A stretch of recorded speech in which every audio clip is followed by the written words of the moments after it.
Hi உறவுகளே, இன்னைக்கு today evening special. ஈவினிங்கில் ஒரு 8 மணி எல்லாம் 7-8 மணி ஆச்சு. இந்நேரத்துக்கு என்னன்னா எங்கள் வீட்டில் என் தம்பி மீனை கொண்டு வந்தான். அவங்க என்ன மீன்? இது கட்லா மீன், எங்கள் ஊர் ஆற்றுல பிடிச்ச மீன்.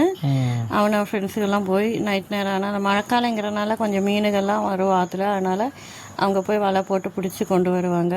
அந்த மீனோட கழுத்தில் அந்த இது போட்டு அடித்து ஏதோ பண்ணியிருக்காங்க. அதனால் அந்த கழுத்து மட்டும் தனியாக இதாக இருக்குது. கொஞ்சம் பாவமாக இருக்குது மீனை பார்த்தா. என்ன பண்ணுறது, கண்ணங்குட்டிக்கிட்ட காட்டி காட்டி அவன் மீமின்னு சொல்கிறான். அவன் காட்டி காட்டி கொஞ்சம் இது பண்ணிகிட்ருக்கிறா, விளையாடிட்டுருக்கா. அடுத்த வேலை இந்த மீனை க்ளீன் பண்ணுற வேலை. கொண்டு வந்து வெளியே போட்டாச்சு. க்ளீனிங் நான், ஜெயந்தி அம்மா. மெயின் க்ளீனிங் நான் தான். அவங்க 2 பேரும் எனக்கு ஹெல்ப் பண்ணுறதுக்காகவும் எங்கள் ஆத்துக்காரர் என்னோடய வீடியோ எடுக்கிறதுக்காகவும் இருக்குது. முதல்ல அந்த மீனோட தலையை கட் பண்ணியாச்சு. தலையை கட் பண்ணி தனியாக வச்சுட்டேன்.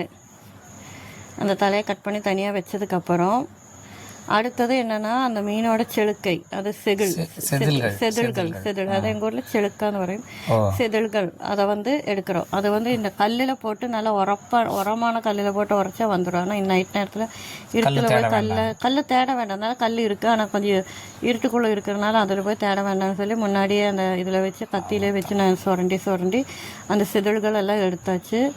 அப்படியே கத்திக்கிட்ட வச்சு ஒரு பக்கம் அந்த செதில்கள் எல்லாம் இந்த கத்தி வச்சு எடுத்தாச்சு. கத்தி வச்சு எடுத்தாச்சு. அடுத்தது இனி இந்த பக்கம் போட்டு அந்த மீன் பிடிக்கவும் முடியல. வழுக்கி போகுது, நழுவி போகுது. இதை கழுவுற மீனில் நழுவுற மீனுன்னு சொல்கிற மாதிரி இந்த மீன் நழுவி போயிட்டு இருக்குது. இருந்து விடலை. இப்படியே கஷ்டப்பட்டு பிடிச்சி அதோட செதில்கள் எல்லாம் எடுத்து ஒரு பக்கம் க்ளீன் பண்ணி மறுபடியும் இன்னொரு பக்கத்தை திருப்பி போட்டு மறுபடியும் அதை க்ளீன் பண்ணி எடுத்தாச்சு. முள் எப்படி நிறைய இருக்குமா? இல்லை, மீடியமாக தான் இருக்கும். ஆனால் அது வந்து ஃப்ரை பண்ணுறது குழம்புக்கும் நல்லா இருக்கும், ஃப்ரைக்கும் நல்லா இருக்கும். அப்படியே அந்த 2 பக்கமும் அந்த செதில்களை எல்லாம் செழுக்கையெல்லாம் சுத்தம் பண்ணியாச்சு. இனி என்ன மெயினான வேலை என்னென்னா அதோட அந்த ரெக்கைகள் அந்த இதெல்லாம் கட் பண்ணி எடுக்கணும். அதை நான் கட் பண்ணி எடுத்துட்டு அப்புறம் அந்த மீனோட தோல், அந்த வழுவழுப்பான அந்த தோல் உரிச்சு எடுக்கணும். அப்போ தான் அது இதாகும், சுத்தமாகுங்கிறனால அந்த ரெக்கைகள் எல்லாம் சுத்தம் பண்ணியாச்சு. பாருங்க, அந்த மீன் முட்டையை அதோட அந்த பலூன் மாதிரி இருந்தது. அது ரெண்டையும் பாருங்க, அதை நான் உடைக்க போனப்போ ஜெயந்தி வேண்டான்னு சொன்னால் அதனால் உடைக்கலை. அப்புறம் அந்த ரெக்கைகள் எல்லாம் பிச்சியில் கட் பண்ணி எடுத்தாச்சு. அதுக்கப்புறம் கட் பண்ணி மீன் கட் பண்ணிவிட்டு என்ன பண்ணணும்னா அந்த தோல் உரிச்சு எடுக்கணும். அதுக்கு நம்ம வந்து இந்த சாரம் இருக்குல்ல, அடுப்பு சாரம், அதை போட்டு அதில் தேய்ச்சிட்டு அந்த தோல் மேலே தேய்ச்சிட்டு ஒரு கல்லில் போட்டு உரைக்கணும். இப்போ முதல்ல கட் பண்ண போகிறோம். மீனை கட் பண்ணியாச்சு. கட் பண்ணி அது வயிற்றுக்குள்ளே இருக்கிறதெல்லாம் எடுத்துகிட்டு இப்போ சாரம் போட்டு கல்லில் போட்டு உரைச்சிட்டு இப்போ அந்த தோலை மட்டும் பிச்சங்காட்டிக்கு அப்படியே வருது. அந்த சாரம் போட்டு உரைச்சா தான் அந்த தோல் நல்லா வரும்.